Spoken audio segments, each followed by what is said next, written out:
A legitimate business deal to buy an engine stalled before the buyer ever turned on the ignition.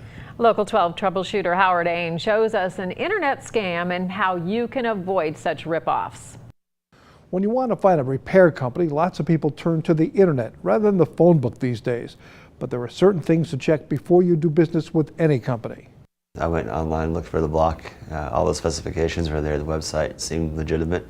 And I actually made a phone call and we actually had a conversation about the engine. Kelly Bowen says he found exactly what he was looking for on the site risingsuns.com. Bowen says he did his homework, talking to the seller directly and looking up reviews of the site. He sent me an invoice. I think it was in a PDF form. I had the letterhead and everything, so that looked official too. So we sent a personal check for $900. It had a delivery date on there, and obviously we're sitting here, so that never happened. The website was owned by John Keplinger. Claimed he was selling auto engines, but he never sent them. He took people's money, cashed the checks, and typically did not send what people had paid for.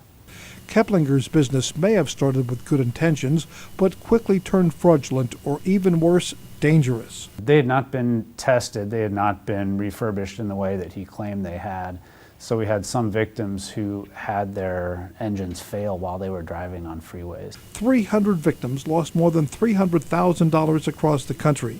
Kelly Bowen says he feels he did his due diligence and isn't sure that he would have done anything different. I called the number and had a conversation, and that's a big thing for me. If I can hear the person's voice, then it gives it some sense of legitimacy. However, postal inspectors say some simple searches can quickly uncover a scam. Find out where they're located. That's actually a really good indicator. Check that phone number out. You can do a Google on that phone number. A lot of times that phone number comes out to be fraud. Keplinger was sentenced to 27 months in prison for his crimes and ordered to repay his victims a total of $302,000. Howard Ain, Local 12 Troubleshooter. From Local 12.